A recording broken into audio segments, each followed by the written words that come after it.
네, 정치 속보기 시간입니다. 개헌과 북풍이 대선판을 휩쓸고 있습니다. 표심에 어떤 영향을 미칠지 조선일보 이하원 논설위원과 함께 자세히 한번 분석해 보겠습니다.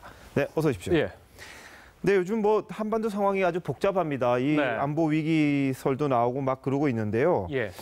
그 전에 먼저 개헌도 이번 대선에서 또 새로운 이슈가 되지 않고 있습니까? 되고 있는 것 같은데 각 후보들의 정확한 입장부터 한번 짚어볼까요? 네.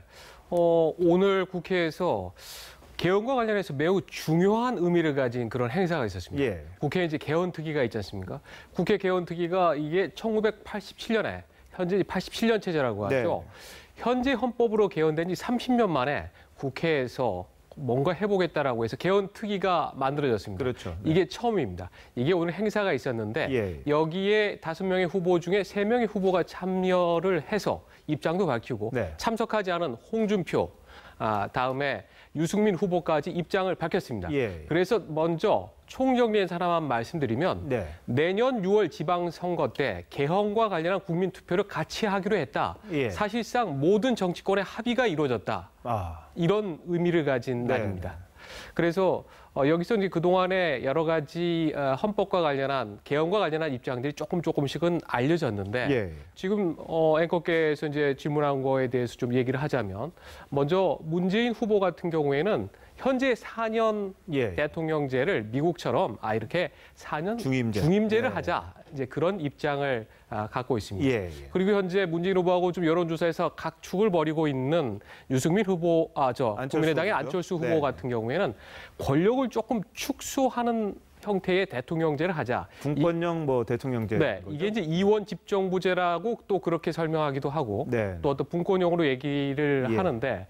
안 후보 같은 경우는 이제 여기서 뚜렷하게 이 지향점이라든가 이런 것들에 대해서는 명확하게 얘기를 하지 않고 있지만은 이렇게 이제 추론을 해보면 대략 이렇게 되고 그런데 이제 하나 특이한 게 심상정 후보 같은 경우에만 내각제를 해야 된다. 의원 내각제요? 내각제를 해야지만 이게 앞으로 대한민국이 좀 더 잘 살 수 있다 얘기를 합니다.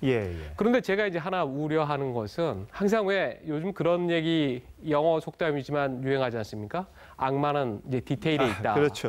그런 건데 의외로 이런 국가의 권력 체제에 대해서는 제가 보기에는 합의가 현재 지금 모든 어떤 국회의원들의 뜻도 좀 합의가 돼 있고 이 두 가지죠. 하나는 협치, 또 분권으로 가기 때문에 이렇게 될 것 같은데 그런데 헌법이 만들어지고 나서 세상이 워낙 변했기 때문에 기본권에 대한 문제는 어떻게 할 거냐. 많이 바꿔야죠, 그것도요. 그렇죠. 또 경제에 대한 개념은 또 어떻게 할 거냐. 여기에 대해서 각각 입장들이 다릅니다. 예를 하나만 들면 기본권에 대해서도 이 양성평등 문제를 얘기하는 분들이 많은데 이걸 넘어서 이제 성평등을 조금 더 집어넣어야 된다. 이런 문제까지 하면 성소수자도 포함돼야 된다는 주장도 있을지 않겠습니까? 이런 얘기까지 나오게 되면 이거 이렇게 합의는 했는데 권력 구조라든가 이런 거 말고도 그런 게 중요한데 한 1년이라는 시간도 그러면은 짧지 않나 그런 생각을 좀 합니다. 알겠습니다. 자, 이번에는 안보 관련 한번 보시죠. 지금 안보 이슈가 떠오르자 각 주자들의 입장이 좀 바뀌기도 하고 더 강화되기도 하고 그러는데 어떻게 보십니까? 지금 앵커께서 처음에 얘기한 대로 개헌이라는 문제 오늘 나온 거는 가장 중요한 두 가지 중에 하나는 개헌이었고 또 하나는 어떻게 보면은 안보 문제로 그중에서도 조금 더 꼬집어서 얘기하자면 이거 미국이 북한을 선제 타격하는 거냐 아니냐 이런 건데 먼저 선제 타격이라는 개념을 조금 좀 들여다볼 필요가 있을 것 같습니다. 프리엠티브 스트라이크라고 해서 미국에서 얘기하는 선제 타격은 그냥 북한이 가만히 있는 데 가서 때린다는 의미가 아니고 지금 유엔 안보리 대북 제재 결의에 의하면 북한은 탄도미사일도 발사할 수가 없고 핵실험을 할 수가 없습니다. 근데 유엔 안보리의 이 제재 결의는 국제법과 같은 거기 때문에 만약에 핵실험을 하거나 또 ICBM 기술이 어떤지는 모르지만 이걸 만약에 쏘아 올리려는 순간이 되면 도발의 징후가 보일 때 말하는 거죠? 도발의 징후가 보일 때 할 수도 있다는 거 보여주는 건데 먼저 저는 조금 단정적으로 얘기하면 선제 타격의 가능성 지금으로 봐서는 없다고 봐도 됩니다. 왜냐?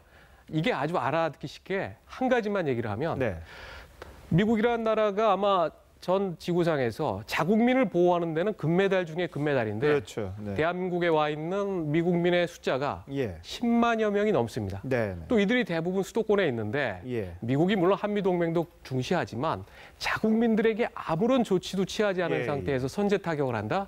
이거는 상상할 수가 없는 개념입니다. 네. 그래서 이걸로 하나 좀 마무리 짓기 전에 하면 다행인 것은 이 선제 타격론이 나오면서 미국을 탓하기보다는 북한에 대해서 경고를 하는 그런 움직임들이 지금 이념의 편차를 떠나서 다 그렇죠. 그런 현상인데 모아지는 듯한 느낌입니다. 그렇죠. 이제는 이 문제의 근원이 북한이 만약에 도발하거나 그러지 않으면 선제 타격할 이유도 없습니다. 그렇죠. 우리 선제 타격은 우리가 주권 국가로서 또 하나 언제든지 가지고 있어야 되는 거기 때문에 너무 이 문제에 대해서는 요란하게 가지 말고 알겠습니다. 상시적인 걸로 선제 타격 옵션을 가지고 있자. 이걸 하나 좀 명심했으면 합니다. 알겠습니다. 자, 이 의원 오늘 잘 들었습니다. 고맙습니다.